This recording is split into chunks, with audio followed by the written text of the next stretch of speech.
Hello and welcome to Clover's Corner. I'm Talia and today is Good Friday. So, happy Good Friday. It seems very anti-religious that there are tradies next door today on Good Friday. But there are, and here we are. So, you might notice a few things are different. I got a new bed because, as you could see in the last video, it was breaking. It had been breaking for ages. There were springs poking out and stabbing me all the time, so we threw that shit out. This is such a good bed though. It's so high off the ground. I've had to put the camera up on a higher shelf just to be able to record this. And I changed my hair colour to like a ginge as well. So it's all happening. There's so much to talk about in this episode, but I actually recorded this already once, but I was in a bad mood and a bad mindset, and so I felt that was coming off in the recording, so I scrapped that and started it again. So some of the information in this is going to be a little late, but deal with it. So the first thing I want to talk about is Ariana Grande's new album, Eternal Sunshine. I didn't like it. I thought it was kind of shit, to be honest. Which is really the opposite of what I saw a lot of comments on TikTok and stuff saying. Like, everyone was saying, she's back, this is such a good album, but the only song I actually enjoyed on the album was Yes and that's the song that I really didn't like when it came out.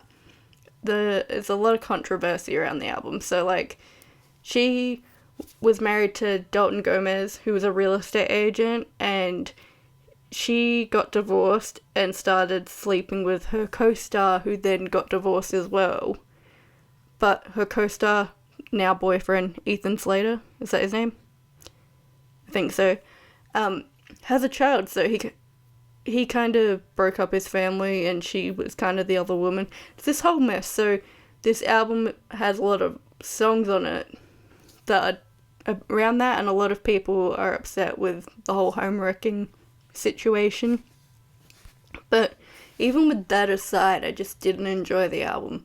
I haven't enjoyed an Ariana Grande album in a few years, honestly. It's just, she's been pretty boring. Am I allowed to say that? Like, vocally, she's still incredible, but just there's nothing there that excites me.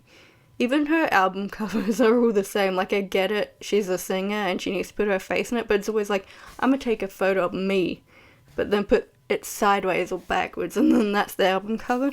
Like, I honestly gave it like a 4 out of 10. I really didn't like it. I thought it was super boring.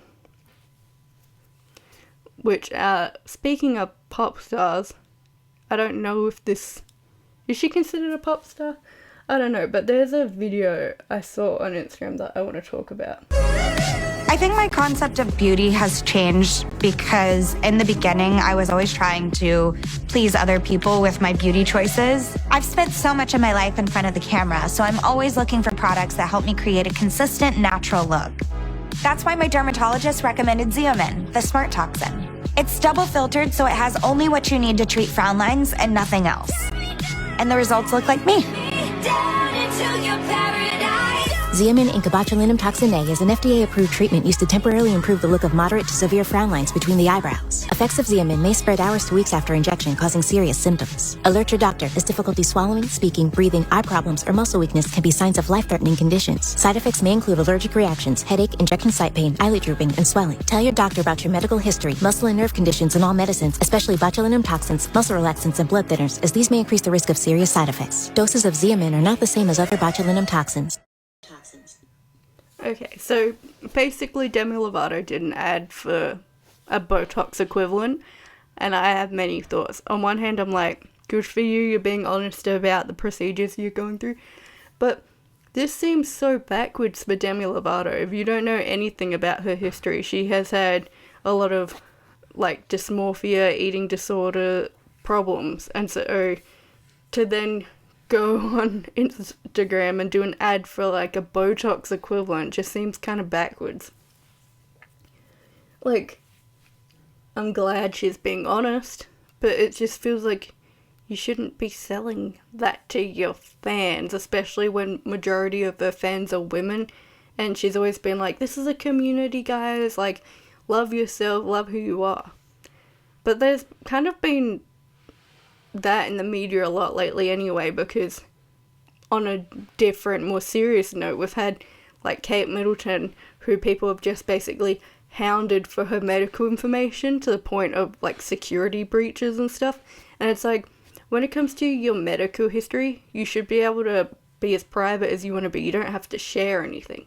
But when it comes to procedures, I feel like it's slightly different. You don't have to tell people if you're getting, like, botox, filler, any, like, plastic surgery. But it just feels disingenuous to not tell your audience or fans just because people compare themselves to you, and especially if you want to have this culture of everyone is amazing, love yourself. It just feels kind of like a slap in the face. And most of the comments are actually really positive, being like, yes, queen, you're hot, you're beautiful. But I did see a few that were like, this feels kind of weird. But that's the first time I've seen a proper, like, American ad for something even remotely medical. I've never seen an ad where they just list all the side effects at the end. I don't like that list of side effects. I wouldn't do it. And especially because, like, Demi Lovato is only, like, 30. She really doesn't need it, in my opinion. Like, you do you, live your life, do what you want. But, yeah, tell me what you think before... Wow, that wasn't English. Tell me what you think below about this. Do you think celebrities should be honest about their, like, procedures and things, or should they be private about it? I think you should be public about it if you're comfortable with it. I don't know. You know what I mean? Like, it's complicated. And it's just really messy. I personally couldn't see myself getting any, like, plastic surgery of any kind unless I was in, like, a car crash and I needed to fix something. But yeah, I don't see me ever doing that. Yeah, it's just not my thing. There is a weird juxtaposition though, because there are some people that are just, they've had so much work done and they're honest about it and everyone's like, fuck yeah, you do you. But when it's like, oh no, it's natural, but it clearly isn't, then yeah, it feels kind of like you're lying to us. Okay, so I saw this TikTok and I thought it was wild. So I'm going to show it to you now. So I just received a package from Shein that contained a vial of human blood from a testing company. It had no name, no doctor's office, no date. The lady from the testing company said they're trying to track it down. She said that it was completely mishandled. They don't even ship to residents. They only ship blood back and forth between doctors. And she said even if it was a blood sample, it would have had to been refrigerated, and it wasn't. So just totally odd. That has never happened. We called the CDC. They're aware of it, and they're filing a report, and they're looking into it because it's a major biohazard. We called the local sheriff. The sheriff's department came. They took the vial. They're going to be testing it, and they said that they can reach out to the CDC if they find anything concerning. So basically, just if you receive a Shein package, especially one that's in a FedEx, like if you've done express shipping, dump it out on a table and look at everything before you touch it, and then sanitize your hands. Be extremely careful. I'll post an update when I hear back from the lab and maybe even from the CDC. So, yeah, that video is wild, and it was also kind of relevant because I made a video a long time ago about Fashion Nova and how I think it's probably a scam. Obviously, Kim Kardashian and people... What, you want to go out again? Hang on. Okay, so I made a video years ago about Fashion Nova and how it's probably a scam because it's a super unethical fast fashion company that all these celebrities are sponsored by, but there's no way that the clothes they're wearing are the same we get. I just don't believe it. Like, we get this paper thin quality and the clothes they wear don't look like the ones we receive. So I think there's something there. But Shein is very much the same. It's very cheaply made clothing, and this situation is really concerning. So I have had jobs in hospitals and things like that before, and for this big of a fuck up to happen is crazy. This label didn't seem to say anything on it, but what if it did? What if it had a patient's details on it, and this girl who received the package scanned the QR code or whatever it is, and it just had all this patient's details? That's like a major security breach. Like, that's crazy. And what if, there's just so many what ifs, like what if it opened and it got everywhere, then you sent like a biohazard to someone and it could have gotten on them and they could have gotten an infection. Like, there's so many things that could have happened. And then this girl did a follow-up, and this is what the vial looked like. So it just says some weird code, so like some identification number, and it has some type of QR code.